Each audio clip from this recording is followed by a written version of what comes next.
ਵਾਹਿਗੁਰੂ। ਇੱਕ ਓੰਕਾਰ ਸਤਿਨਾਮ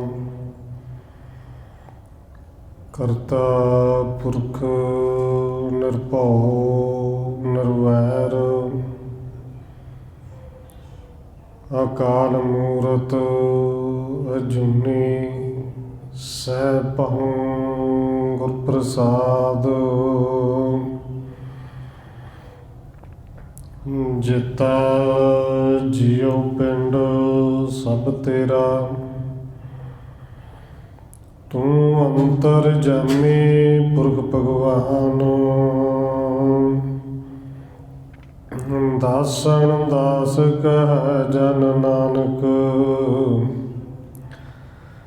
ਜਿਹਾ ਤੂੰ ਕਰਾਹੀ ਤਿਹਾ ਕਰੀ ਵਖਿਆਣ। ਗੁਰ ਨਾਨਕ ਪਦ ਪੰਕਜ ਬੰਧਨ, ਪਾਦ ਪੰਕਜ ਬੰਧਨ। ਸਿਮਰਾਂ ਅੰਗਦ ਦੁਖ ਨਿਕੰਦਨ, ਗੁਰ ਅਮਰਦਾਸ ਹਿਰਦੈ ਨਿਤ ਧਿਆਉ, ਹਿਰਦੈ ਨਿਤ ਧਿਆਉ। ਗੁਰ ਰਾਮਦਾਸ ਗੁਣ ਗਾਉ, ਗੁਰ ਅਰਜਨ ਬਿਘਨ ਕੇ ਨਾਸਕ, ਬਿਘਨ ਕੇ ਨਾਸਕ। ਗੁਰ ਹਰਗੋਬਿੰਦ ਸ਼ੁਭ ਸੁਮਤ ਪ੍ਰਕਾਸ਼ਕ। ਸ਼੍ਰੀ ਹਰਿ ਰਾਇ ਨਾਮ ਓੰਕਾਰ ਜੋਰੀ, ਨਾਮ ਓੰਕਾਰ ਜੋਰੀ। ਸ਼੍ਰੀ ਹਰਿ ਕ੍ਰਿਸ਼ਨ ਮਨਾਉ ਬਾਉਰੀ। ਗੁਰੂ ਤੇਗ ਬਹਾਦਰ ਪਰਮ ਕਿਰਪਾਲਾ ਜੀ, ਪਰਮ ਕਿਰਪਾਲਾ। ਗੁਰ ਗੋਬਿੰਦ ਸਿੰਘ ਬਿਸਾਲਾ, ਤਰੁਣ ਤਾਰਾ ਪਾਰ ਪੁਨ ਪੁਨ ਸੀਸਾ ਜੀ, ਪੁਨ ਪੁਨ ਸੀਸਾ। ਬੰਦੋਂ ਬਾਰ ਬਾਰ ਜਗਦੀਸ਼ਾ, ਤਰੁਣ ਤਾਰਾ ਪਾਰ ਪੁਨ ਪੁਨ ਸੀਸਾ ਜੀ, ਪੁਨ ਪੁਨ ਸੀਸਾ। ਬੰਦੋਂ ਬਾਰ ਬਾਰ ਜਗਦੀਸ਼ਾ। ਜਿਸ ਮੈਂ ਅੰਮ੍ਰਿਤ ਗਿਆਨ ਹੈ, ਮਾਣਕ ਭਗਤ ਬੈਰਾਗ। ਸ਼੍ਰੀ ਗੁਰੂ ਗ੍ਰੰਥ ਸਾਹਿਬ ਉਦਦ, ਬੰਦੋਂ ਕਰ ਅਨੁਰਾਗ। ਏਕ ਓੰਕਾਰ ਸਤਿਗੁਰੂ ਜੇ ਪ੍ਰਸਾਦ ਸਚ ਹੋਏ। ਵਾਹਿਗੁਰੂ ਜੀ ਕੀ ਫਤਿਹ ਹੈ, ਬਿਘਨ ਬਿਨਾਸਣ ਸੋਏ। ਏਕ ਓੰਕਾਰ ਸਤਿਗੁਰੂ ਜਿਹ ਪ੍ਰਸਾਦ ਸਚ ਹੋਏ। ਵਾਹਿਗੁਰੂ ਜੀ ਕੀ ਫਤਿਹ ਹੈ, ਬਿਗਨ ਬਿਨਾਸਣ ਸੋਏ। ਵਾਹਿਗੁਰੂ ਜੀ ਦੋਹਰਾ। ਆਪ ਸ਼੍ਰੀ ਸਤਿਗੁਰ ਅਮਰ ਕੀ ਕਥਾ ਕਹੋ ਰੁਚ ਠਾਣ। ਸਰੋਤਾ ਸੁਣੋ ਪ੍ਰਸੰਨ ਹੈ ਵੋ, ਦੇਹੋ ਸੁਖੀ ਮੁਝ ਦਾਨ।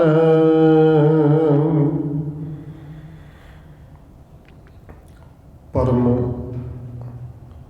ਸਨਮਾਨਯੋਗ ਸਤਿਗੁਰੂ ਚਵਰ ਛਤਰ ਤਖਤ ਦੇ ਮਾਲਕ ਹਾਜ਼ਰਾ ਹਜ਼ੂਰ ਜ਼ਾਹਰਾ ਜ਼ਹੂਰ ਸ਼ਬਦ ਗੁਰੂ ਜੁਗੋਂ ਜੁਗ ਅਟਲ ਸਤਿਗੁਰੂ ਧੰਨ ਸ਼੍ਰੀ ਗੁਰੂ ਗ੍ਰੰਥ ਸਾਹਿਬ ਮਹਾਰਾਜ ਸੱਚੇ ਪਾਤਸ਼ਾਹ ਜੀ ਦੀ ਪਾਵਨ ਪਵਿੱਤਰ ਹਜ਼ੂਰੀ ਅੰਦਰ ਜੁੜ ਬੈਠੇ ਸਤਸੰਗੀ ਜਨੋ, ਆਪ ਜੀ ਵੱਡੇ ਭਾਗਾਂ ਵਾਲੇ ਹੋ ਜੋ ਸਤਿਕਾਰਯੋਗ ਧੰਨ ਮਾਤਾ ਰਾਜ ਕੌਰ ਜੀ ਦੇ ਪਾਵਨ ਅਸਥਾਨ ਗੁਰਦੁਆਰਾ ਮੰਜੀ ਸਾਹਿਬ ਵਿਖੇ ਸ਼ਾਮਾਂ ਦੇ ਦੀਵਾਨਾਂ ਦੀਆਂ ਹਾਜ਼ਰੀਆਂ ਭਰ ਰਹੇ ਹੋ।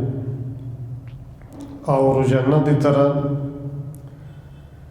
ਜਿੱਥੇ ਗੁਰੂ ਅੰਗਦ ਦੇਵ ਮਹਾਰਾਜ ਜੀ ਦੀ ਕਥਾ ਆਪਾਂ ਸਰਵਣ ਕਰ ਰਹੇ ਸਾਂ, ਅੱਜ ਤੋਂ ਗੁਰੂ ਬਣਨ ਤੋਂ ਬਾਅਦ ਅੱਗੇ ਜੋ ਧੰਨ ਗੁਰੂ ਅਮਰਦਾਸ ਜੀ ਦਾ ਪ੍ਰਸੰਗ ਹੈ, ਉਸ ਪ੍ਰਸੰਗ ਦੇ ਨਾਲ ਸਾਂਝ ਪਾਉਣ ਤੋਂ ਪਹਿਲਾਂ ਅਸੀਸ ਬਖਸ਼ਿਸ਼ ਕਰੋ ਜੀ, ਰਸਨਾ ਨੂੰ ਕਰੋ ਪਵਿੱਤਰ। ਜਿਤਨੇ ਵੀ ਜੁੜ ਬੈਠੇ ਹੋ ਲਵਾਓ ਹਾਜ਼ਰੀ ਆਖੋ ਜੀ ਵਾਹਿਗੁਰੂ ਜੀ ਕਾ ਖਾਲਸਾ, ਵਾਹਿਗੁਰੂ ਜੀ ਕੀ ਫਤਿਹ। ਦੋਹਰਾ। ਅਬ ਸਿਰ ਸਤਿਗੁਰ ਅਮਰ ਕੀ ਕਥਾ ਕਹੂੰ ਰੁਚ ਠਾਣ।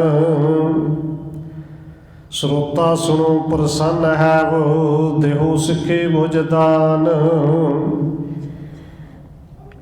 ਕਵਿਰਾਜ ਕਵੀ ਸੰਤੋਖ ਸਿੰਘ ਜੀ, ਅਗਲਾ ਅਧਿਆਇ ਨੰਬਰ 29 ਸ਼ੁਰੂ ਕਰਦਿਆਂ ਹੋਇਆ ਲਿਖਦੇ ਨੇ ਕਿ ਇਹ ਸਭ ਸਰੋਤਾ ਜਨੋ, ਜਿੱਥੇ ਧੰਨ ਗੁਰੂ ਅਮਰਦਾਸ ਜੀ ਦੀ ਕਥਾ ਭਾਵੇਂ ਆਪਾਂ ਪਿੱਛੇ ਸੁਣਦੇ ਵੀ ਆਏ ਕਿ ਜਿਵੇਂ ਜਿਵੇਂ ਉਹਨਾਂ ਨੇ ਗੁਰੂ ਘਰ ਦੇ ਵਿੱਚ ਆ ਕੇ ਸੇਵਾ ਕੀਤੀ, ਧੰਨ ਗੁਰੂ ਅੰਗਦ ਦੇਵ ਮਹਾਰਾਜ ਜੀ ਦੇ ਸਰੀਰ ਦਾ ਸੰਸਕਾਰ ਕੀਤਾ। ਅੰਤਿਮ ਅਰਦਾਸ ਜਿਹਨੂੰ ਉਦੋਂ ਦੁਸਹਿਰਾ ਕਿਹਾ ਜਾਂਦਾ ਸੀ, ਪਰਬ ਕਿਹਾ ਜਾਂਦਾ ਸੀ, ਉਹ ਪਰਬ ਕੀਤਾ। ਉਸ ਤੋਂ ਬਾਅਦ ਧੰਨ ਗੁਰੂ ਅਮਰਦਾਸ ਮਹਾਰਾਜ ਜੀ ਜੋ ਗੋਬਿੰਦਵਾਲ ਸਾਹਿਬ ਆ ਗਏ ਨੇ। ਹੁਣ ਕਵੀ ਸੰਤੋਖ ਸਿੰਘ ਜੀ ਕਹਿੰਦੇ ਨੇ ਕਿ ਐਸੇ ਸਤਿਗੁਰੂ ਧੰਨ ਗੁਰੂ ਅਮਰਦਾਸ ਜੀ ਦੀ ਕਥਾ ਜਿਹੜੀ ਹੈ ਮੈਂ ਬੜੀ ਰੀਝ ਦੇ ਨਾਲ ਕਹਿਣ ਲੱਗਿਆ। ਹੇ ਸਰੋਤਾ ਜਨੋ, ਤੁਸੀਂ ਵੀ ਪ੍ਰਸੰਨ ਹੋ ਕੇ ਮੈਨੂੰ ਅਸੀਸ ਬਖਸ਼ੋ ਕਿ ਮੈਨੂੰ ਸਿੱਖੀ ਦੀ ਦਾਤ ਮਿਲੇ। ਮੈਂ ਸੁਣੀ ਜਿਤਕ ਸਿੱਖ ਮੁਖ ਦੁਆਰ, ਅਰ ਲਿਖੇ ਪਠੇ ਜਹ ਕਹਿ ਉਧਾਰ। ਤੇ ਧੰਨ ਗੁਰੂ ਅਮਰਦਾਸ ਮਹਾਰਾਜ ਜੀ ਦੇ ਜੀਵਨ ਬਾਰੇ ਅਗਲੀ ਕਥਾ ਜਿਹੜੀ ਲਿਖਣੀ ਹੈ, ਇਹ ਕਵੀ ਸੰਤੋਖ ਸਿੰਘ ਜੀ ਅੱਗੇ ਸਪਸ਼ਟ ਵੀ ਕਰਦੇ ਜਾਂਦੇ ਨੇ ਕਿ ਭਾਈ ਰਾਮ ਕੋਇਰ ਤੋਂ ਕੁਝ ਸਿੱਖਾਂ ਨੇ ਸੁਣੀ ਸੀ। ਅੱਗੇ ਉਹਨਾਂ ਸਿੱਖਾਂ ਨੇ ਉਸ ਕਥਾ ਨੂੰ ਲਿਖਿਆ। ਕੁਝ ਉਹ ਜਿਹੜੀ ਮੈਂ ਭਾਈ ਰਾਮ ਕੋਇਰ ਦੁਆਰਾ ਸੁਣਾਈ ਗਈ ਕਥਾ ਉਹ ਪੜ੍ਹੀ, ਕੁਝ ਸਿੱਖਾਂ ਤੋਂ ਮੈਂ ਸੁਣਿਆ ਵੀ, ਕੁਝ ਸੁਣ ਕੇ, ਕੁਝ ਜਿਹੜੇ ਕਥਾ ਦੇ ਮੈਨੂੰ ਗ੍ਰੰਥ ਮਿਲੇ ਉਹਨਾਂ ਨੂੰ ਪੜ੍ਹ ਕੇ। ਸੋ ਸਭ ਬਣਾਏ ਸ਼ੰਦਨ ਮਝਾਰ, ਅਬ ਕਰਵ ਨਿਰੂਪਣ ਰੀਤਮ ਚਾਰ। ਉਹ ਸਾਰੀ ਕਥਾ ਨੂੰ ਮੈਂ ਛੰਦਾਬੰਦੀ ਦਾ ਰੂਪ ਦਿੱਤਾ ਹੈ ਤੇ ਹੁਣ ਬੜੇ ਸੋਹਣੇ ਢੰਗ ਦੇ ਨਾਲ ਛੰਦਾਬੰਦੀ ਦੇ ਮੁਤਾਬਕ ਇਸ ਕਥਾ ਨੂੰ ਨਿਰੂਪਣ ਕਰਾਂਗਾ। ਸ੍ਰੀ ਅਮਰਦਾਸ ਜਿਮ ਮਾਰ ਤੰਡ, ਗਾਦੇ ਗੁਰਨ ਸੁਨਿੰਦਨ ਅਖੰਡ।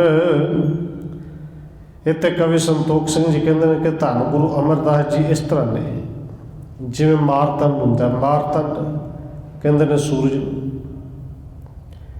ਜਿਵੇਂ ਸੂਰਜ ਦੀ ਚਮਕ ਹੈ, ਸੂਰਜ ਦਾ ਪ੍ਰਕਾਸ਼ ਹੈ, ਕਹਿੰਦੇ ਇਸੇ ਤਰ੍ਹਾਂ ਧੰਨ ਗੁਰੂ ਅੰਗਦ ਦੇਵ ਜੀ ਗੁਰਤਾ ਗੱਦੀ ਤੇ ਬਿਰਾਜਮਾਨ ਨੇ। ਹੁਣ ਸੂਰਜ ਜਿਹੜਾ ਹੈ ਉਹ ਬੰਨਿਆ ਜਾਂਦਾ ਹੈ ਕਿ ਤਿਸ ਪਰ ਅਰੂੜ ਥਿਤ ਹੋਏ ਆਪ, ਕੇਸ ਪ੍ਰਕਾਸ਼ ਸਭ ਤਿਸ ਪ੍ਰਤਾਪ। ਕਿ ਸੂਰਜ ਮੰਨਿਆ ਜਾਂਦਾ ਇੱਕ ਰੱਥ ਤੇ ਸਵਾਰ ਹੁੰਦਾ ਹੈ, ਉਹ ਇੱਕ ਰਾਸ ਤੋਂ ਦੂਸਰੇ ਰਾਸ ਵਿੱਚ ਉਸੇ ਤਰ੍ਹਾਂ ਸਵਾਰ ਹੋ ਕੇ ਚੱਲਦਾ ਹੈ ਔਰ ਹਰ ਵੇਲੇ ਚੱਲਦਾ ਹੀ ਹੈ, ਉਹ ਰੁਕਦਾ ਨਹੀਂ। ਕਹਿੰਦੇ ਉਸੇ ਤਰ੍ਹਾਂ ਧੰਨ ਗੁਰੂ ਅੰਗਦ ਦੇਵ ਮਹਾਰਾਜ ਜੀ ਗੁਰਤਾ ਰੂਪੇ ਜਿਹੜਾ ਰੱਥ ਹੈ ਉਹਦੇ ਉੱਤੇ ਸਵਾਰ ਹੋ ਕੇ ਉਸ ਰੱਥ ਦੇ ਉੱਤੇ ਗੁਰਤਾ ਰੂਪੇ ਰੱਥ ਦੇ ਉੱਤੇ ਬਿਰਾਜਮਾਨ ਹੋਏ ਨੇ। ਗੁਰਪੁਰਬ ਆਦਿ ਕਰਕੇ ਖਡੂਰ, ਗੋਬਿੰਦਵਾਲ ਪਹੁੰਚੇ ਹਦੂਰ। ਧੰਨ ਗੁਰੂ ਅਮਰਦਾਸ ਮਹਾਰਾਜ ਜੀ ਗੁਰੂ ਅੰਗਦ ਦੇਵ ਜੀ ਦਾ ਗੁਰਪੁਰਬ ਮਨਾ ਕੇ, ਜਿਹਨੂੰ ਕਿਹਾ ਜਾਂਦਾ, ਜਿਹਨੂੰ ਅੱਜ ਆਪਾਂ ਕਹਿੰਦੇ ਅੰਤਿਮ ਅਰਦਾਸ ਤੋਂ ਬਾਅਦ ਧੰਨ ਗੁਰੂ ਅਮਰਦਾਸ ਜੀ ਗੋਬਿੰਦਵਾਲ ਸਾਹਿਬ ਪਹੁੰਚ ਗਏ। ਦੇਨਾ ਨੇ ਨਾਥ ਗੁਰਤਾ ਸੋ ਪਾਏ, ਹੋਏ ਆਨੰਦ ਮਗਨ ਪ੍ਰਸੋਏ ਸੋ ਜਾਏ। ਦਿਨਾਂ ਦੇ ਨਾਥ ਸਤਿਗੁਰੂ ਧੰਨ ਗੁਰੂ ਅਮਰਦਾਸ ਜੀ ਨੇ ਗੁਰਤਾ ਗੱਦੀ ਪ੍ਰਾਪਤ ਕੀਤੀ। ਬੜੇ ਆਨੰਦ ਦੇ ਵਿੱਚ ਮਗਨ ਹੋ ਕੇ ਗੋਬਿੰਦਵਾਲ ਸਾਹਿਬ ਆ ਕੇ ਆਪਣੇ ਘਰ ਦੇ ਵਿੱਚ ਪ੍ਰਵੇਸ਼ ਕੀਤਾ ਹੈ। ਇੱਕ ਹੁਤੋ ਸਦਨ ਪਰ ਸਦਨ ਚਾਰ, ਤਿਸ ਪਰ ਅਰੂੜ ਦੀਏ ਦਰ ਕੇ ਵਾਰ। ਹੁਣ ਧੰਨ ਗੁਰੂ ਅਮਰਦਾਸ ਜੀ ਸੋਹਣੇ ਘਰ ਦੇ ਵਿੱਚ ਆਏ ਨੇ। ਘਰ ਦੇ ਵਿੱਚ ਘਰ ਦੇ ਉੱਤੇ ਇੱਕ ਹੋਰ ਘਰ ਬਣਿਆ ਹੋਇਆ ਹੈ ਜਿਹਨੂੰ ਚੁਬਾਰਾ ਕਿਹਾ ਜਾਂਦਾ ਹੈ। ਉਸ ਚੁਬਾਰੇ ਦੇ ਵਿੱਚ ਵੜ ਕੇ ਗੁਰੂ ਸਾਹਿਬ ਨੇ ਦਰਵਾਜ਼ੇ ਬੰਦ ਕਰ ਲਏ। ਨਿਕਸੇ ਨਾ ਵਹਿਰ ਨਹਿ ਕੋ ਬੁਲਾਏ, ਤਿਤ ਹੋਏ ਸਮਾਦ ਗੰਭੀਰ ਲਾਏ। ਫਿਰ ਨਾ ਗੁਰੂ ਸਾਹਿਬ ਜੀ ਬਾਹਰ ਨਿਕਲਦੇ ਸਨ, ਨਾ ਹੀ ਕਿਸੇ ਨੂੰ ਬੁਲਾਉਂਦੇ ਸਨ ਔਰ ਨਾ ਹੀ ਕਿਸੇ ਨੂੰ ਚੁਬਾਰੇ ਦੇ ਅੰਦਰ ਆਉਣ ਦੀ ਇਜਾਜ਼ਤ ਦਿੰਦੇ ਸਨ। ਐਨ ਗੰਭੀਰ ਅਵਸਥਾ ਦੇ ਵਿੱਚ ਰਹਿ ਕੇ ਸਮਾਧੀ ਦੇ ਵਿੱਚ ਬੈਠੇ ਰਹਿਣਾ। ਹੈ ਕਰ ਇਕੰਤ ਆਨੰਦ ਲੈਨ, ਜਬ ਮਹਿਤ ਜੋਤ ਪ੍ਰਾਪਤ ਪਰਬੇਨ।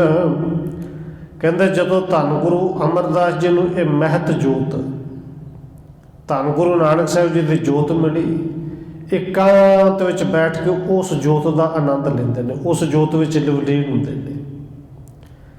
ਨਹਿ ਸਕੇ ਭੇਦ ਜਿਸ ਕੋ ਬਤਾਏ, ਮਨ ਗਿਰਾ ਜੁਤ ਜਿਹ ਨਹਿ ਲਖਾਏ। ਤੇ ਉਹ ਜੋਤ ਦਾ ਆਨੰਦ ਉਹ ਹੈ ਕਿ ਜਿਹਨੂੰ ਕੋਈ ਵੇਦ ਨਹੀਂ ਕਹਿ ਸਕਦਾ। ਵੇਦਾਂ ਦੇ ਵਿੱਚ ਬੜਾ ਗਿਆਨ ਹੈ ਔਰ ਵੇਦ ਮੰਨਿਆ ਜਾਂਦਾ ਕਿ ਬ੍ਰਹਮਾ ਜੀ ਨੇ ਉਚਾਰਨ ਕੀਤੇ ਨੇ, ਉਹਨਾਂ ਨੂੰ ਵਿੱਦਿਆ ਦਾ ਦਾਤਾ ਵੀ ਕਿਹਾ ਜਾਂਦਾ ਹੈ। ਪਰ ਧੰਨ ਗੁਰੂ ਅਮਰਦਾਸ ਮਹਾਰਾਜ ਜੀ ਦੇ ਇਸ ਆਨੰਦ ਦੀ ਕਥਨੀ ਜਿਹੜੇ ਉਹ ਵੇਦ ਵੀ ਨਹੀਂ ਕਰ ਸਕਦੇ, ਕਹਿ ਨਹੀਂ ਸਕਦੇ ਕਿ ਆਨੰਦ ਕੈਸਾ ਹੈ। ਅਸ ਆਨੰਦ ਸਿੱਧ ਮਹਿ ਸਥਿਤ ਹੋਏ, ਜਿਸ ਏਕ ਬੂੰਦ ਲਹਿ ਜਗਤ ਜੋਏ। ਤੇ ਧੰਨ ਗੁਰੂ ਅਮਰਦਾਸ ਜੀ ਉਸ ਆਨੰਦ ਦੇ ਸਾਗਰ ਵਿੱਚ ਲੀਨ ਹੋ ਗਏ ਨੇ ਕਿ ਜਿਹੜੇ ਆਨੰਦ ਦੇ ਜੇ ਕੋਈ ਸੰਸਾਰੀ ਇੱਕ ਬੂੰਦ ਵੀ ਪ੍ਰਾਪਤ ਕਰ ਲਵੇ ਨਾ ਤੇ ਪੂਰੇ ਜਗਤ ਵਿੱਚ ਜਾਣਿਆ ਜਾਂਦਾ ਕਿ ਇਹਨੂੰ ਆਨੰਦ ਮਿਲਿਆ ਹੈ। ਬ੍ਰਹਮਾਦਿਕ ਅਪਰਚਿਟੀ ਪ੍ਰਯੰਤ, ਤਿਸ ਵਿਖੈ ਸਕਲ ਪਾਇਤ ਨ ਅੰਤ। ਬ੍ਰਹਮੰਡ ਦੇ ਵਿੱਚ ਕੀੜੀ ਤੋਂ ਲੈ ਕੇ ਸੁਮੇਰ ਪਰਬਤ ਤੱਕ ਉਸ ਆਨੰਦ ਦੇ ਜਿਹੜੀ ਇੱਕ ਬੂੰਦ ਹੈ, ਕਹਿੰਦੇ ਇੱਕ ਬੂੰਦ ਦਾ ਕੋਈ ਅੰਤ ਨਹੀਂ ਪਾ ਸਕਦਾ ਕਿ ਇੱਕ ਬੂੰਦ ਵਿੱਚ ਕਿੰਨਾ ਕੁ ਆਨੰਦ ਹੈ। ਔਰ ਕਵੀ ਸੰਤੋਖ ਸਿੰਘ ਨੇ ਇੱਥੇ ਜੋ ਲਿਖਿਆ, ਗੁਰੂ ਸਾਹਿਬ ਜੀ ਤੇ ਉਸ ਆਨੰਦ ਦੇ ਸਮੁੰਦਰ ਵਿੱਚ ਸਮਾਏ ਹੋਏ ਨੇ। ਅਸ ਸਮਤਵੰਤ ਕੋ ਕੌਣ ਹੋਏ, ਤਿਸ ਕੋ ਬਿਥਾਰ ਕਰ ਕਹੇ ਜੋਏ। ਕਵੀ ਸੰਤੋਖ ਸਿੰਘ ਜੀ ਕਹਿੰਦੇ ਨੇ ਕਿ ਮੈਂ ਤੇ ਨਾ ਚੀਜ਼ ਹਾਂ ਨਾ ਸਮਝ ਹਾਂ, ਸੰਸਾਰ ਵਿੱਚ ਐਸਾ ਕੋਈ ਵੀ ਬੁੱਧੀ ਵਾਲਾ ਸਿਆਣਾ ਵਿਅਕਤੀ ਨਹੀਂ ਕਿ ਜਿਹੜੇ ਉਸ ਆਨੰਦ ਦੀ ਇੱਕ ਉਸ ਬੂੰਦ ਦਾ ਕਿਤੇ ਵਿਖਿਆਨ ਕਰ ਸਕਣ, ਉਹਦੇ ਬਾਰੇ ਕੁਝ ਕਹਿ ਸਕਣ। ਟਿਕ ਗਏ ਸਮਾਦ ਇੱਕ ਰਸ ਵਿਸਾਲ, ਨਹਿ ਸਕੇ ਤਿਆਗ ਪ੍ਰੇਮੀ ਰਸਾਲ। ਔਰ ਇਹ ਜਿਹੜਾ ਆਨੰਦ ਧੰਨ ਗੁਰੂ ਅਮਰਦਾਸ ਜੀ ਨੂੰ ਆਇਆ ਹੈ, ਜਿਹੜੇ ਆਨੰਦ ਦੇ ਵਿੱਚ ਲੀਨ ਹੋਏ ਨੇ, ਇਸੇ ਆਨੰਦ ਨੂੰ ਗੁਰੂ ਸਾਹਿਬ ਜੀ ਨੇ ਸਿਰਲੇਖ ਦਿੱਤਾ ਆਨੰਦ। ਬਾਣੀ ਦਾ ਨਾਂ ਰੱਖਿਆ ਆਨੰਦ। ਔਰ ਸਾਡੇ ਨਿਤਨੇਮ ਦੇ ਉਸ ਬਾਣੀ ਦੇ ਵਿੱਚ ਗੁਰੂ ਸਾਹਿਬ ਜੀ ਫਿਰ ਰੋਜ਼ ਕਹਿੰਦੇ ਨੇ ਆਨੰਦ ਆਨੰਦ ਸਭ ਕੋ ਕਹੈ। ਭਈ ਕਹਿਣ ਨੂੰ ਸਾਰੇ ਕਹਿੰਦੇ ਨੇ ਬੜੇ ਆਨੰਦ ਵਿੱਚ ਹਮ, ਬੜਾ ਆਨੰਦ ਹੈ, ਪਰ ਗੁਰੂ ਸਾਹਿਬ ਜੀ ਕਹਿੰਦੇ ਆਨੰਦ ਗੁਰੂ ਤੇ ਜਾਣਿਆ। ਇਸ ਆਨੰਦ ਦੀ ਤਾਂ ਸਮਝ ਅੱਜ ਲੱਗੀ ਹੈ। ਇਹ ਆਨੰਦ ਕੀ ਹੁੰਦਾ, ਕਿਆ ਕਿਹਨੂੰ ਜਾਂਦਾ ਹੈ, ਇਹ ਤਾਂ ਪਤਾ ਹੀ ਅੱਜ ਲੱਗਿਆ ਹੈ। ਇਹ ਗੁਰੂ ਨੇ ਦੱਸਿਆ ਹੈ ਆਨੰਦ ਕੀ ਹੈ। ਧੰਨ ਗੁਰੂ ਅਮਰਦਾਸ ਜੀ ਉਸ ਆਨੰਦ ਦੇ ਵਿੱਚ ਲੀਨ ਰਹਿੰਦੇ ਨੇ।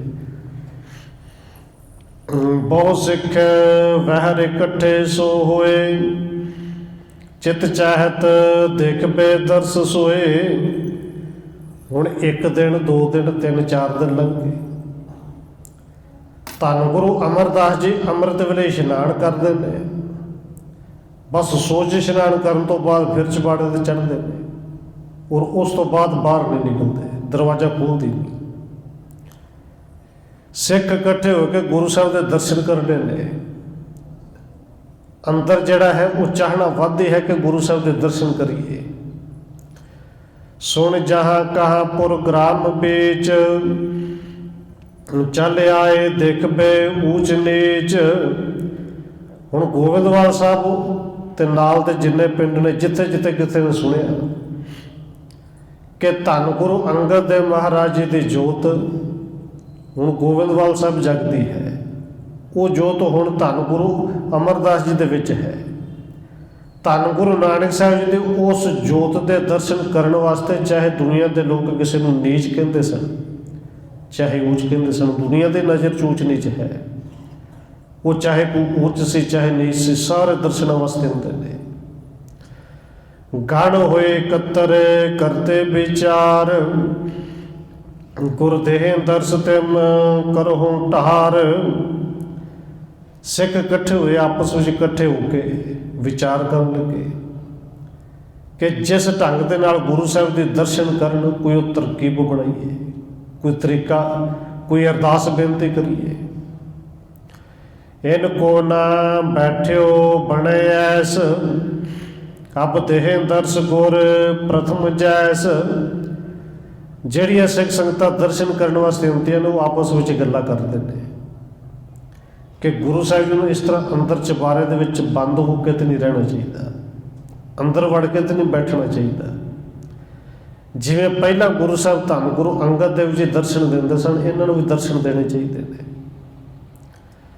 ਸਭ ਕਹਿਓ ਬ੍ਰਿਧ ਕੋ ਆਪ ਜਾਏ, ਸਿੱਖ ਸੰਗਤਾਨ ਸੁਧ ਦੇਹੋ ਪੁਚਾਏ।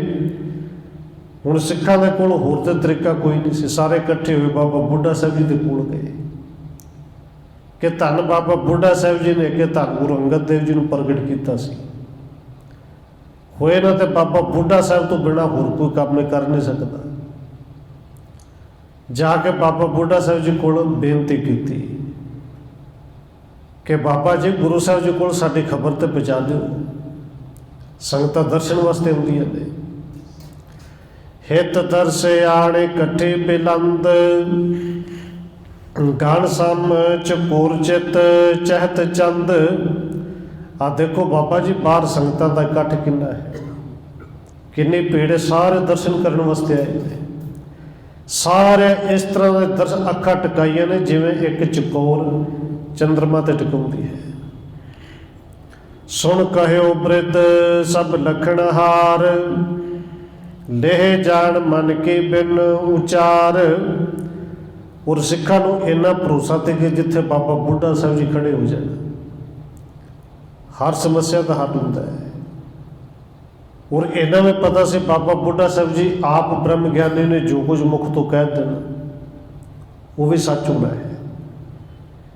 ਇਹ ਸਿੱਖਾਂ ਨੇ ਜਦੋਂ ਵਿਚਾਰ ਬਾਬਾ ਬੁੱਢਾ ਸਾਹਿਬ ਨਾਲ ਕੀਤੀ ਤੇ ਬਾਬਾ ਬੁੱਢਾ ਸਾਹਿਬ ਨੂੰ ਫਿਰ ਅੱਗੋਂ ਜਿਹੜੇ ਬਚਨ ਕਹੇ, ਕਹਿੰਦੇ ਲੇਹ ਜਾਣ ਮਨ ਕੇ ਬਿਨ ਉਚਾਰ। ਕਹਿੰਦਾ ਵੀ ਸਤਿਗੁਰੂ ਜੀ ਅੰਤਰਜਾਮੀ ਨੇ। ਇਹ ਥੋੜਾ ਕਿ ਸਾਡੇ ਇਹ ਗੱਲਾਂ ਜਿਹੜੀਆਂ ਅਸੀਂ ਸਲਾਹਾਂ ਕਰਨੇ ਪਏ ਗੁਰੂ ਸਾਹਿਬ ਜੀ ਜਾਣਦੇ ਨੇ, ਆਪੇ ਜਾਣ ਜਾਣਗੇ, ਬਿਨਾਂ ਕਹਿਣ ਤੋਂ ਹੀ ਉਹ ਜਾਣਦੇ ਨੇ। ਨਿਜ ਦਇਆ ਕਰਹਿ ਆਪਣੀ ਮਹਾਨ, ਤਬ ਦੇਹ ਦਰਸ ਸਭ ਹੁਣ ਆਨ।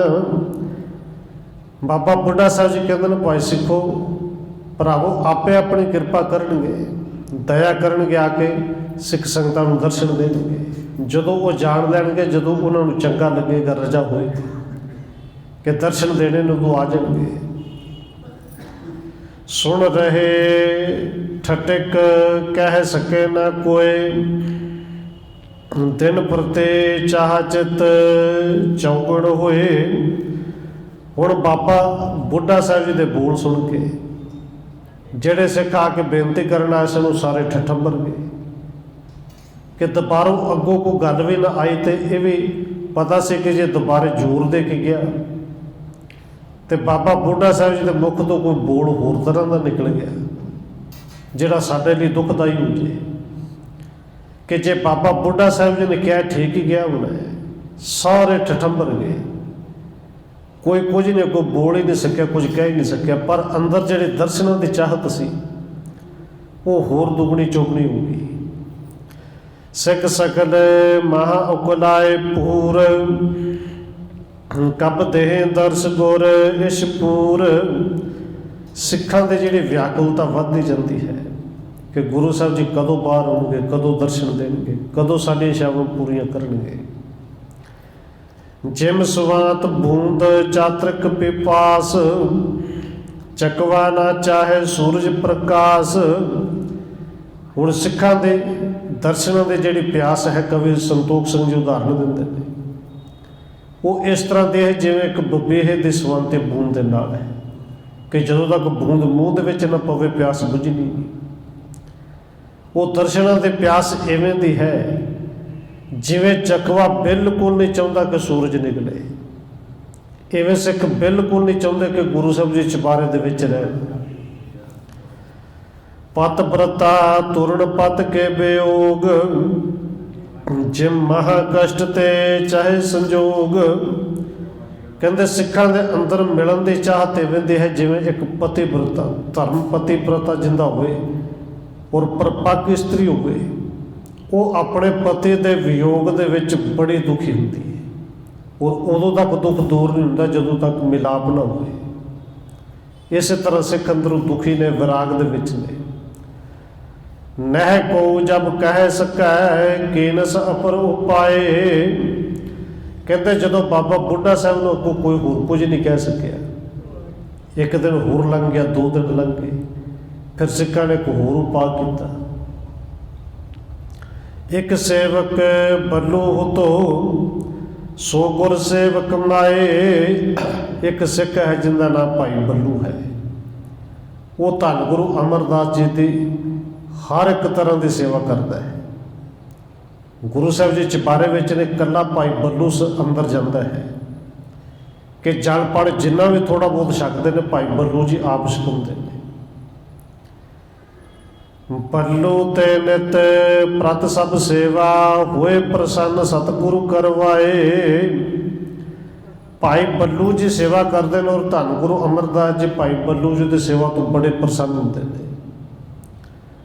ਪ੍ਰੇਮ ਜੁਗਤ ਸੋ ਨਿਕੇ ਕਰਤਾ, ਸਨਮੁਖ ਖਰੋ ਰਹਿ ਹਿਤ ਲਾਏ। ਕਹਿੰਦੇ ਬੜੇ ਪ੍ਰੇਮ ਦੇ ਨਾਲ ਤੇ ਬੜੀ ਯੁਕਤੀ ਦੇ ਨਾਲ ਭਾਈ ਬੱਲੂ ਜੀ ਗੁਰੂ ਸਾਹਿਬ ਦੀ ਸੇਵਾ ਕਰਦਾ ਸੀ ਔਰ ਹਰ ਵੇਲੇ ਗੁਰੂ ਜੀ ਦੇ ਸਾਹਮਣੇ ਹੱਥ ਜੋੜ ਕੇ ਖੜਾ ਹੀ ਰਹਿੰਦਾ ਸੀ ਕਿ ਕਦੋਂ ਗੁਰੂ ਸਾਹਿਬ ਜੀ ਕੋਈ ਸੇਵਾ ਕਹਿਣ ਮੈਂ ਉਸੇ ਵੇਲੇ ਕਰਾਂ। ਜਬ ਕੁਛ ਟਹਿਲ ਕਰੇ ਫੁਰਮਾਵਣ, ਤਬ ਸੋ ਕਰਤ ਸੁਧਾਰ ਬਣਾਏ। ਜਦੋਂ ਗੁਰੂ ਸਾਹਿਬ ਜੀ ਕੋਈ ਹੁਕਮ ਕਰਦੇ ਸਨ ਕਿ ਇਹ ਸੇਵਾ ਕਰਨੀ ਹੈ, ਕੰਮ ਕਰਨਾ ਹੈ, ਭਾਈ ਬੱਲੂ ਜੀ ਬੜੇ ਪ੍ਰੇਮ ਦੇ ਨਾਲ, ਬੜੇ ਤਰੀਕੇ ਦੇ ਨਾਲ ਉਹ ਕੰਮ ਕਰਦੇ ਸਨ। ਨਾਹੇ ਤਾਂ ਠਾਂਡੋ ਰਹੇ ਅਗਾਰੇ, ਇਮ ਸਤਿਗੁਰ ਕੇ ਚਿਤ ਕੋ ਭਾਏ। ਤੇ ਜਦੋਂ ਕਿਸੇ ਤਰ੍ਹਾਂ ਦੀ ਕੋਈ ਸੇਵਾ ਨਹੀਂ ਸੀ ਹੁੰਦੀ ਤੇ ਉਦੋਂ ਭਾਈ ਬੱਲੂ ਜੀ ਇਹ ਨਹੀਂ ਕਿ ਆਏ ਤੇ ਆ ਕੇ ਕਿਤੇ ਸੌਂ ਗਏ, ਕਿਤੇ ਆਰਾਮ ਕਰ ਲਿਆ। ਉਦੋਂ ਸਤਿਗੁਰੂ ਦੇ ਸਾਹਮਣੇ ਹੱਥ ਜੋੜ ਕੇ ਖੜੇ ਹੀ ਰਹਿਣਾ ਹੈ ਕਿ ਜਦੋਂ ਕਿਸੇ ਤਰ੍ਹਾਂ ਦੀ ਕੋਈ ਸੇਵਾ ਹੋਵੇ ਗੁਰੂ ਸਾਹਿਬ ਜੀ ਹੁਕਮ ਕਰਨ ਉਹ ਮੈਂ ਉਸੇ ਤਰ੍ਹਾਂ ਕਰਾਂ। ਗੁਰੂ ਸਾਹਿਬ ਨੂੰ ਭਾਉਂਦਾ ਵੀ ਬੜਾ ਸੀ ਭਾਈ ਬੱਲੂ। ਬੁੱਢੇ ਆਦ ਸਿੱਖੇ ਸਭ ਮਿਲ ਕੇ ਤਿਸ ਬੱਲੂ ਕੋ ਨਿਕਟ ਬੁਲਾਏ। ਹੁਣ ਸਿੱਖ ਫਿਰ ਭਾਈ ਬੁੱਢਾ ਸਾਹਿਬ ਜੀ ਦੇ ਕੋਲ ਗਏ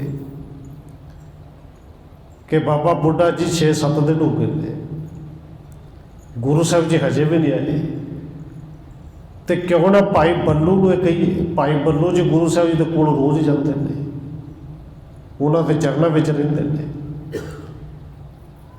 ਹੁਣ 7ਵੇਂ ਦਿਨ ਬਾਬਾ ਬੁੱਢਾ ਸਾਹਿਬ ਜੀ ਨੇ ਵੀ ਸਿੱਖਾਂ ਦੇ ਨਾਲ ਇਹ ਸਹਿਮਤੀ ਜਤਾਈ ਕਿ ਹਾਂ ਭਾਈ ਬੱਲੂ ਨੂੰ ਬੁਲਾਇਆ ਗਿਆ। ਬਿਨੈ ਬਖਾਨੇ ਪ੍ਰੀਤ ਮਹਾਨੇ ਇਹ ਸੰਗਤ ਬੈਠੇ ਸਮੁਦਾਏ। ਭਾਈ ਬੱਲੂ ਜੀ ਨੂੰ ਬਾਬਾ ਬੁੱਢਾ ਸਾਹਿਬ ਜੀ ਕਹਿੰਦੇ ਨੇ ਔਰ ਬੇਨਤੀ ਕਰਕੇ ਕਹਿੰਦੇ ਨੇ, ਹੁਕਮ ਨਹੀਂ। ਕਿਉਂਕਿ ਬਾਬਾ ਬੁੱਢਾ ਸਾਹਿਬ ਜੀ ਕਦੇ ਵੀ ਇਹ ਨਹੀਂ ਮੰਨਦੇ ਕਿ ਮੈਂ ਬ੍ਰਹਮ ਗਿਆਨੀ ਜਾਂ ਮੈਂ ਵੱਡਾ ਹੈ, ਇਹ ਛੋਟਾ ਹੈ। ਜਿਹੜਾ ਗੁਰੂ ਸਾਹਿਬ ਦੀ ਸੇਵਾ ਦੇ ਵਿੱਚ ਹਰ ਵੇਲੇ ਰਹਿੰਦਾ ਹੈ, ਬਾਬਾ ਬੁੱਢਾ ਸਾਹਿਬ ਜੀ ਉਹਦਾ ਇੰਨਾ ਸਤਿਕਾਰ ਕਰਦੇ ਨੇ ਕਿ ਇਹ ਗੁਰੂ ਸਾਹਿਬ ਦਾ ਵਜ਼ੀਰ ਹੈ। ਬਾਬਾ ਬੁੱਢਾ ਸਾਹਿਬ ਜੀ ਆਪ ਬ੍ਰਹਮ ਗਿਆਨੀ ਭਾਈ ਬੱਲੂ ਜੀ ਨੂੰ ਹੱਥ ਜੋੜ ਕੇ ਬੇਨਤੀ ਕਰਦੇ ਨੇ ਕਿ ਭਾਈ ਬੱਲੂ ਜੀ ਸੰਗਤ ਬੈਠੀ ਹੈ ਔਰ ਬਹੁਤ ਵੱਡੀ ਗਿਣਤੀ ਵਿੱਚ ਸੰਗਤ ਆਈ ਹੈ। ਸਭ ਚਾਹਤ ਹੈ ਸਤਿਗੁਰੂ ਦਰਸ਼ਨ ਸਪਤ ਦਿਵਸ ਇਨ ਦੀਏ ਬਿਤਾਏ। ਕਿ ਭਾਈ ਬੱਲੂ ਜੀ ਸਾਰੀਆਂ ਸੰਗਤਾਂ ਗੁਰੂ ਸਾਹਿਬ ਦੇ ਦਰਸ਼ਨ ਕਰਨੀਆਂ ਚਾਹੁੰਦੀਆਂ ਨੇ। ਸੰਗਤਾਂ ਨੂੰ 7 ਦਿਨ ਹੋ ਗਏ ਨੇ ਇੱਥੇ ਰਹਿੰਦੇ, ਡੇਰਾ ਲਾ ਕੇ ਬੈਠੀਆਂ ਨੇ। ਗੁਰੂ ਸਾਹਿਬ ਨੂੰ 7 ਰਾਤਾਂ ਤੇ ਅੱਜ 7 ਦਿਨ ਹੋ ਗਏ ਨੇ, ਗੁਰੂ ਸਾਹਿਬ ਜੀ ਨੇ ਦਰਸ਼ਨ ਨਹੀਂ ਦਿੱਤੇ। ਬਿਨ ਸੂਰਜ ਪੰਕਜ ਮੁਰਝਾਏ ਇਹ ਗੱਤ ਸਭ ਕੇ ਪਰੈ ਲਖਾਏ। ਬਾਬਾ ਬੁੱਢਾ ਸਾਹਿਬ ਜੀ ਕਹਿੰਦੇ ਨੇ ਭਾਈ ਬੱਲੂ ਜੀ ਜਿਵੇਂ ਸੂਰਜ ਨਹੀਂ ਨਾ ਨਿਕਲਦਾ ਜਦੋਂ, ਤੇ ਉਦੋਂ ਜਿਹੜਾ ਫੁੱਲ ਮੁਰਝਾ ਜਾਂਦਾ ਹੈ, ਕਮਲ ਦਾ ਫੁੱਲ ਮੁਰਝਾ ਜਾਂਦਾ ਹੈ, ਇਸੇ ਤਰ੍ਹਾਂ ਦੀ ਹਾਲਤ ਸਿੱਖਾਂ ਦੀ ਹੋਈ ਹੈ ਕਿ ਸੂਰਜ ਰੂਪ ਗੁਰੂ ਸਾਹਿਬ ਜੀ ਨਿਕਲੇ ਨਹੀਂ, 7 ਦਿਨ ਹੋ ਗਏ ਨੇ। ਤਬ ਬੱਲੂ ਕਰ ਜੋਰ ਸਭਨ ਢਿੱਗ ਕਹਿਤ ਭਇਓ ਮੈਂ ਤੁਮ ਅਨੁਸਾਰ। ਬਾਬਾ ਬੁੱਢਾ ਸਾਹਿਬ ਜੀ ਹੱਥ ਜੋੜ ਕੇ ਭਾਈ ਬੱਲੂ ਨੂੰ ਬੇਨਤੀ ਕਰਦੇ ਨੇ ਔਰ ਭਾਈ ਬੱਲੂ ਜੀ ਜਾਣਦੇ ਨੇ ਕਿ ਬਾਬਾ ਬੁੱਢਾ ਸਾਹਿਬ ਜੀ ਇਹ ਬ੍ਰਹਮ ਗਿਆਨੀ ਨੇ।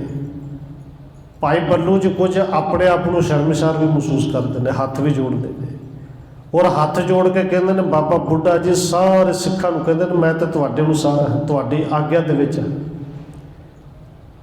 ਜਿਮ ਤੁਮ ਕਹੋ ਕਰੋ ਮੈਂ ਤਿਸ ਬਿਦ ਦਰਸ਼ਨ ਪ੍ਰਾਪਤ ਹੋਏ ਉਧਾਰ।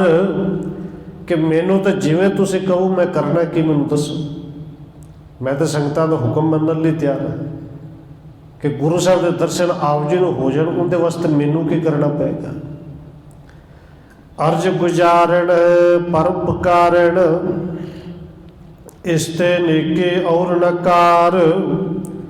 ਭਾਈ ਬੱਲੂ ਜੀ ਕਹਿੰਦੇ ਨੇ ਜੇ ਮੇਰੇ ਅਰਜ ਕਰਨ ਨਾਲ ਅਰਦਾਸ ਕਰਨ ਨਾਲ ਗੁਰੂ ਸਾਹਿਬ ਜੀ ਸੰਗਤਾਂ ਨੂੰ ਦਰਸ਼ਨ ਦਿੰਦੇ ਤੇ ਇਸ ਤੋਂ ਵੱਡਾ ਪਰਉਪਕਾਰ ਤੇ ਇਸ ਤੋਂ ਵੱਡੀ ਸੇਵਾ ਹੋਰ ਕਿਹੜੀ ਹੋਵੇਗੀ।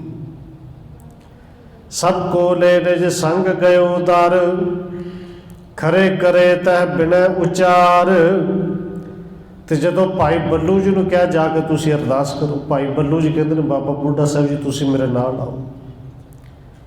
ਤੁਸੀਂ ਨੇ ਸਾਰੇ ਸਿੱਖਾਂ ਨੂੰ ਕਿਹਾ ਤੁਸੀਂ ਸਾਰੇ ਨਾਲ ਆਓ, ਸਾਰਿਆਂ ਨੂੰ ਨਾਲ ਲੈ ਕੇ ਗਏ ਔਰ ਭਾਈ ਬੱਲੂ ਜੀ ਨੂੰ ਕਿਉਂਕਿ ਗੁਰੂ ਸਾਹਿਬ ਦਾ ਹੁਕਮ ਸੀ ਕਿਸੇ ਨੂੰ ਅੰਦਰ ਨਹੀਂ ਆਉਣ ਦੇਣਾ। ਭਾਈ ਬੱਲੂ ਜੀ ਕਹਿੰਦੇ ਭਾਈ ਹੁਣ ਇੱਥੇ ਦਰਵਾਜ਼ੇ ਦੇ ਬਾਹਰ ਖੜੇ ਹੋ ਜਾਓ, ਸਾਰਿਆਂ ਨੂੰ ਬਾਹਰ ਖੜਾ ਕਰ ਦਿੱਤਾ ਹੈ। ਆਪ ਨਿਕਟ ਸਤਿਗੁਰ ਕੇ ਗਮਣਿਓ ਹਾਥ ਜੋਰ ਹੋਏ ਸਮੁਖ ਬਖਾਣ। ਤੇ ਭਾਈ ਬੱਲੂ ਜੀ ਫਿਰ ਆਪ ਇਕੱਲਾ ਗੁਰੂ ਸਾਹਿਬ ਦੇ ਕੋਲ ਗਿਆ, ਧੰਨ ਗੁਰੂ ਅਮਰਦਾਸ ਜੀ ਦੇ ਚਰਨਾਂ 'ਚ ਨਮਸਕਾਰ ਕੀਤੀ, ਹੱਥ ਜੋੜ ਕੇ ਫਿਰ ਬੇਨਤੀ ਕਰਦੇ ਨੇ सब काटे अंतर जामे हे प्रभु वहर करे संगत हितवान। ਤੇ ਬੇਨਤੀ ਕਰਨ ਤੋਂ ਪਹਿਲਾਂ ਭਾਈ ਬੱਲੂ ਜੀ ਕਹਿੰਦੇ ਨੇ ਸਤਿਗੁਰੂ ਜੀ ਜਿਹੜੀ ਬੇਨਤੀ ਕਰਨੀ ਹੈ ਤੁਸੀਂ ਅੰਤਰਜਾਮੀ ਜਾਣਦੇ ਤੇ ਸਾਰੇ ਕੁਝ ਹੋ, ਪਰ ਸਤਿਗੁਰੂ ਜੀ ਬਾਹਰ ਸੰਗਤ ਦਾ ਇਕੱਠ ਬਹੁਤ ਹੈ ਔਰ ਕਈ ਦਿਨ ਤੋਂ ਤਕਰੀਬਨ 7 ਦਿਨ ਹੋ ਗਏ ਨੇ ਸੰਗਤਾਂ ਆਪ ਜੀ ਦੇ ਦਰਸ਼ਨ ਕਰਨ ਵਾਸਤੇ ਲਗਾਤਾਰ ਹੀ ਇੱਥੇ ਨੇ। ਦਰਸ਼ਨ ਕੋ ਅਬਿਲਾਖਤ ਉਰਮ ਹੈ ਜੇ ਸਿੱਖੀ ਮਹਿ ਰਹੇ ਸਵਦਾਨ। ਸਤਿਗੁਰੂ ਜੀ ਜਿਹੜੇ ਸਿੱਖੀ ਦੇ ਵਿੱਚ ਸਾਵਧਾਨ ਨੇ ਉਹ 7 ਦਿਨ ਤੋਂ ਵਾਪਸ ਪਰਤ ਕੇ ਘਰਾਂ ਨੂੰ ਨਹੀਂ ਗਏ ਔਰ ਸਾਵਧਾਨ ਹੋ ਕੇ ਤੇ ਦਰਸ਼ਨਾਂ ਵਾਸਤੇ ਖੜੇ ਨੇ ਕਿ ਕਦੋਂ ਆਪ ਜੀ ਦੇ ਦਰਸ਼ਨ ਹੋਣ। ਤਾਰਸ਼ ਸ਼ਕਤ ਜਲ ਕੋ ਜਿਮ ਕੰਖਤ ਪਿਕ ਦਰਸ਼ਨ ਸੁਤ ਚਾਹੇ ਮਹਾਨ। ਜਿਵੇਂ ਸੁੱਕਦੇ ਹੋਏ ਰੁੱਖ ਨੂੰ ਪਾਣੀ ਮਿਲ ਜਾਏਗਾ ਤੇ ਦੇਖੋ ਜਿਹੜਾ ਸੁੱਕਦੇ ਹੋਏ ਰੁੱਖ ਨੂੰ ਜਦੋਂ ਪਾਣੀ ਮਿਲਦਾ ਫਿਰ ਇੱਕਦਮ ਬੜਾ ਸੋਹਣਾ ਲੱਗਦਾ ਹਰਿਆ ਭਰਿਆ ਔਰ ਬੜੀ ਛੇਤੀ ਹੁੰਦਾ ਹੈ। ਸਤਿਗੁਰੂ ਜੀ ਇਵੇਂ ਇਹ ਸਿੱਖ ਜਿਹੜੇ ਨੇ ਸੰਗਤਾਂ ਨੇ ਸੁੱਕਦੇ ਹੋਏ ਰੁੱਖ ਦੀ ਤਰ੍ਹਾਂ ਨੇ। ਆਪ ਜੀ ਦੇ ਦਰਸ਼ਨਾਂ ਦਾ ਇਹਨਾਂ ਨੂੰ ਪਾਣੀ ਮਿਲ ਜੇ ਇਹ ਖੇੜੇ ਵਿੱਚ ਆ ਜਾਣਗੇ। ਬਿਨਾਂ ਸੁਣੇ ਲੱਖ ਸਿੱਖਣ ਮਨ ਕੇ ਬੋਲੇ ਸਿਰ ਸਤਿਗੁਰ ਸੁਖ ਖਾਨ। ਜਦੋਂ ਗੁਰੂ ਸਾਹਿਬ ਜੀ ਨੇ ਭਾਈ ਬੱਲੂ ਜੀ ਦੀ ਅਸਲ ਵਿੱਚ ਇਕੱਲੇ ਭਾਈ ਬੱਲੂ ਜੀ ਦੇ ਨੇ ਸਾਰੀ ਸਿੱਖ ਸੰਗਤ ਦੀ ਅਰਦਾਸ ਸੀ। ਇਹ ਅਰਦਾਸ ਸੁਣੀ ਤੇ ਸੁੱਖਾਂ ਦੇ ਖਾਨ ਭਾਵ ਸਤਿਗੁਰੂ ਧੰਨ ਗੁਰੂ ਅਮਰਦਾਸ ਜੀ ਨੇ ਫਿਰ ਬਚਨ ਕੀਤੇ। ਤਨੋ ਚੰਦੋਵਾ ਸੁੰਦਰ ਉੱਪਰ ਫਰਸ਼ ਕਰੋ ਬੈਠਣ ਇਸ ਥਾਨ। ਸਤਿਗੁਰੂ ਜੀ ਕਹਿੰਦੇ ਨੇ ਭਾਈ ਬੱਲੂ ਜੀ ਅੱਛਾ ਫਿਰ ਇਹ ਕੰਮ ਕਰੋ ਬਾਹਰ ਸੋਹਣਾ ਜਿਹਾ ਚੰਦੋਆ ਤਾਣੋ, ਬਾਹਰ ਸੋਹਣੇ ਸੋਹਣੇ ਫਰਸ਼ ਵਿਛਾਓ, ਕਨਾਤਾ ਤਾਣੋ, ਦੀਵਾਨ ਸਜਾਓ। ਬੱਲੂ ਨੇ ਸਭ ਕੀਨ ਸਤਿਆਰੇ ਜਿਉਂ ਜਿਉਂ ਸਿਰੇ ਗੁਰ ਕੀਨ ਬਖਾਨ। ਜਿਵੇਂ ਜਿਵੇਂ ਧੰਨ ਗੁਰੂ ਅਮਰਦਾਸ ਜੀ ਨੇ ਦੱਸਿਆ ਕਿ ਭਾਈ ਬੱਲੂ ਜੀ ਕਨਾਤਾ ਤਾਣੋ, ਸੋਹਣੀਆਂ ਵਿਛਾਉਣੀਆਂ ਵਿਛਾਓ, ਇੱਕ ਚੰਦੋਆ ਤਾਣੋ। ਭਾਈ ਬੱਲੂ ਸਾਹਿਬ ਜੀ ਨੇ ਬਾਹਰ ਆ ਕੇ ਸਿੱਖਾਂ ਨੂੰ ਕਿਹਾ ਕਿ ਤੁਹਾਡੀ ਅਰਦਾਸ ਪੂਰੀ ਹੋ ਗਈ ਹੈ। ਗੁਰੂ ਸਾਹਿਬ ਜੀ ਆਉਣਗੇ ਦੀਵਾਨ ਸਜਾਉਣਾ ਹੈ। ਇਹ ਸਾਰਾ ਕਾਰਜ ਭਾਈ ਬੱਲੂ ਜੀ ਨੇ ਨਾਲ ਲੱਗ ਕੇ ਫਿਰ ਕੀਤਾ। ਤੰਬੂ ਕਨਾਤਾ ਤਾਨੀਆਂ ਚੰਦੋਆ ਲਾਇਆ ਗਿਆ। ਆਏ ਸਿੰਘਾਸਣ ਪਰ ਤਬ ਬੈਠੇ ਭਗਤ ਵਸ਼ਲ ਨਿਜ ਬਿਰਦ ਪਛਾਣ। ਧੰਨ ਗੁਰੂ ਅਮਰਦਾਸ ਸੱਚੇ ਪਾਤਸ਼ਾਹ ਜੀ ਅੱਜ 7ਵੇਂ ਦਿਨ ਚੁਬਾਰੇ ਤੋਂ ਥੱਲੇ ਉਤਰੇ ਤੇ ਜਿੱਥੇ ਗੁਰੂ ਸਾਹਿਬ ਦਾ ਸਿੰਘਾਸਨ ਲਾਇਆ ਸੀ ਸੰਗਤਾਂ ਦੇ ਵਿੱਚ ਆ ਕੇ ਗੁਰੂ ਸਾਹਿਬ ਜੀ ਬਿਰਾਜਮਾਨ ਹੋਏ। ਚੱਕਰਵਰਤ ਨ੍ਰਿਪ ਪੋਸ਼ਿਸ਼ ਪਹਿਰੇ ਤਥਾ ਤ੍ਰਿਤੀਯ ਰੂਪ ਸੁਹਾਏ। ਕਵੀ ਸੰਤੋਖ ਸਿੰਘ ਜੀ ਲਿਖਦੇ ਨੇ ਕਿ ਜਿਵੇਂ ਚੱਕਰਵਰਤੀ ਰਾਜਾ ਹੁੰਦਾ ਹੈ, ਉਹ ਚੱਕਰਵਰਤੀ ਰਾਜਾ ਜਿਹੜਾ ਪੁਸ਼ਾਕ ਬਦਲਦਾ ਹੈ, ਉਰੇ ਕਿਹਾ ਜਾਂਦਾ ਜਿਹੜੀ ਇੱਕ ਵਾਰੀ ਪੁਸ਼ਾਕ ਪਾ ਲਵੇ ਦੁਬਾਰਾ ਨਹੀਂ ਪਾਉਂਦਾ, ਹਰ ਰੋਜ਼ ਪੁਸ਼ਾਕ ਬਦਲਦਾ ਹੈ। ਜਿਵੇਂ ਚੱਕਰਵਰਤੀ ਰਾਜਾ ਪੁਸ਼ਾਕ ਬਦਲਦਾ ਪਰ ਰਾਜਾ ਤੇ ਉਹ ਹੀ ਰਹਿੰਦਾ ਹੈ। ਕਹਿੰਦੇ ਇਸੇ ਤਰ੍ਹਾਂ ਧੰਨ ਗੁਰੂ ਅਮਰਦਾਸ ਜੀ ਨੇ ਤੀਜੇ ਥਾਂ ਤੇ ਨੇ। ਇਹ ਅਸਲ ਵਿੱਚ ਧੰਨ ਗੁਰੂ ਨਾਨਕ ਸਾਹਿਬ ਜੀ ਨੇ ਇਹਨਾਂ ਨੇ ਪੁਸ਼ਾਕ ਬਦਲੀ। ਪਹਿਲੇ ਪੁਸ਼ਾਕ ਤੋਂ ਦੂਜੇ ਪੁਸ਼ਾਕ ਧੰਨ ਗੁਰੂ ਅੰਗਦ ਦੇਵ ਜੀ ਦੇ ਰੂਪ ਵਿੱਚ ਆਏ। ਹੁਣ ਇਹ ਤੀਜੇ ਪੁਸ਼ਾਕ ਕੇਵਲ ਪੁਸ਼ਾਕ ਹੀ ਹੈ, ਸਰੀਰ ਹੀ ਹੈ। ਇਹ ਗੁਰੂ ਸਾਹਿਬ ਜੀ ਉਹ ਹੀ ਨੇ ਧੰਨ ਗੁਰੂ ਨਾਨਕ ਸਾਹਿਬ ਜੀ ਨੇ। ਜਿਮ ਇੱਕ ਨਟ ਹੋਏ ਸੰਗ ਕਰੈ ਬਹੁ ਬਦਲੇ ਵੇਖ ਜਗਤ ਦਿਖਰਾਏ। ਇੱਥੇ ਉਦਾਹਰਨ ਦੇ ਕੇ ਕਵੀ ਸੰਤੋਖ ਸਿੰਘ ਜੀ ਲਿਖਦੇ ਨੇ ਜਿਵੇਂ ਨਟ ਬਾਜੀਆਂ ਪਾਉਣ ਵਾਲਾ ਸਵਾਂਗ ਰਚਾਉਂਦਾ ਹੈ ਨਾ, ਭੇਖ ਜਿਹੜੇ ਬਹੁਤ ਤਰ੍ਹਾਂ ਦੇ ਧਾਰਨ ਕਰਦਾ ਬੰਦਾ ਇੱਕੋ ਹੀ ਹੁੰਦਾ ਹੈ। ਔਰ ਪਿੰਡਾਂ ਦੇ ਵਿੱਚ ਆਉਂਦੇ ਹੁੰਦੇ ਸਨ। ਉਹ ਕਦੇ ਥਾਣੇਦਾਰ ਬਣ ਕੇ ਆ ਗਿਆ, ਕਦੇ ਹਨੂੰਮਾਨ ਬਣ ਕੇ ਆ ਗਿਆ, ਕਦੇ ਉਹ ਰਾਵਣ ਬਣ ਕੇ ਆ ਗਿਆ। ਬੰਦਾ ਇੱਕੋ ਹੀ ਹੈ ਪਰ ਸੰਗ ਇਸ ਤਰ੍ਹਾਂ ਦੇ ਵਿਖਾਉਂਦਾ ਹੈ। ਦੇਖਣ ਹਾਰ ਭਿੰਨ ਪਹਿਚਾਨੇ सबके मत को दे बिरमाए। और वेखण वाले भी समझते सन ये 2-4 जने होने ने, पहलों होर आया से हुण होर आया है। वो समझते ने बंदा ही होर है, वो पहचानते नहीं। टिग विरते जो दास ताहे को लखे सो एक बहु बेख बनाए। पर उस नट दे उस भट दे ਜਿਹੜੇ ਨਿਕਟ ਵਰਤੇ ਨੇ ਉਹਦੇ ਦਾਸ ਨੇ, ਨੌਕਰ ਨੇ ਜਾਂ ਨਾਲ ਦੇ ਨੇ, ਸਿਰਫ ਉਹ ਸਮਝਦੇ ਨੇ ਕਿ ਨਹੀਂ ਬੰਦਾ ਤਾਂ ਉਹੀ ਹੈ। ਵਾਰੀ ਵਾਰੀ ਭੇਖ ਬਦਲ ਕੇ ਜਾ ਰਿਹਾ ਹੈ। ਇਹ ਬੰਦੇ 2-4 ਥੋੜੀ ਨੇ, ਬੰਦਾ ਤਾਂ ਉਹੀ ਹੈ, ਭੇਖ ਬਦਲ ਕੇ ਜਾਂਦਾ ਹੈ। ਤਿਮ ਸਤਿਗੁਰ ਕੇ ਸਿੱਖ ਸਮੀਪੇ ਸੋ ਜਾਣੇ ਇੱਕ ਜੋਤ ਜਗੰਤ। ਜਿਸ ਤਰ੍ਹਾਂ ਇੱਕ ਨੱਟ ਦੇ ਨਿਕਟ ਵਰਤੇ ਜਾਣਦੇ ਨੇ ਕਿ ਬੰਦਾ ਇੱਕੋ ਹੀ ਹੈ, ਇਸੇ ਤਰ੍ਹਾਂ ਕੇਵਲ ਜਿਹੜੇ ਸਤਿਗੁਰੂ ਦੇ ਨਿਕਟ ਵਰਤੇ ਸਿੱਖ ਨੇ ਉਹ ਇਹ ਜਾਣਦੇ ਨੇ ਕਿ ਜੋਤ ਉਹੀ ਹੈ। ਜੁਗਤ ਜੋਤ ਉਹਾ ਜੁਗਤ ਸਾਏ। ਸਹਿ ਕਾਇਆ ਫੇਰ ਪਲਟੀ ਹੈ, ਕੇਵਲ ਸਰੀਰ ਪਲਟਿਆ ਹੈ। ਇਹ ਜੋਤ ਉਹੀ ਹੈ। ਧੰਨ ਗੁਰੂ ਨਾਨਕ ਦੇਵ ਸੱਚੇ ਪਾਤਸ਼ਾਹ ਜੀ ਆਪ ਹੀ ਗੁਰੂ ਅੰਗਦ ਦੇਵ ਸਨ, ਆਪ ਹੀ ਹੁਣ ਗੁਰੂ ਅਮਰਦਾਸ ਜੀ ਨੇ। ਉਹ ਭੇਦ ਨਹੀਂ ਜਾਣਦੇ। ਅਪਰ ਸਰੀਰ ਧਰਨ ਸਮ ਬੇਕ ਸੋ ਦ੍ਰਿੜ ਮਤ ਰਾਖੇ ਨਹੀਂ ਭੁਲੰਤ। ਉਹ ਸਿਦਕਵਾਨ ਜਿਹੜੇ ਨਜ਼ਦੀਕੀ ਸਿੱਖ ਨੇ ਉਹ ਇਸ ਗੱਲ ਨੂੰ ਜਾਣਦੇ ਨੇ ਕਿ ਜਿਵੇਂ ਇੱਕ ਨੱਟ ਪਹਿਰਾਵਾ ਬਦਲਦਾ ਹੈ, ਗੁਰੂ ਸਾਹਿਬ ਜੀ ਸਰੀਰ ਬਦਲਦੇ ਨੇ, ਪਰ ਭੇਦ ਕੋਈ ਨਹੀਂ। ਸਿਰ ਨਾਨਕ ਅੰਗਦ ਅੱਬ ਸੋ ਇਹ ਬੈਠੇ ਤਖਤ ਸੁਹਾਏ ਮਹੰਤ। ਕਹਿੰਦੇ ਧੰਨ ਗੁਰੂ ਨਾਨਕ ਸਾਹਿਬ ਜੀ ਆਪ ਹੀ ਗੁਰੂ ਅੰਗਦ ਦੇਵ ਸਨ। ਧੰਨ ਗੁਰੂ ਨਾਨਕ ਸਾਹਿਬ ਜੀ ਆਪ ਹੀ ਹੁਣ ਗੁਰੂ ਅਮਰਦਾਸ ਜੀ ਬਣ ਕੇ ਤਖਤ ਉੱਤੇ ਬੈਠੇ ਹੋਏ ਨੇ।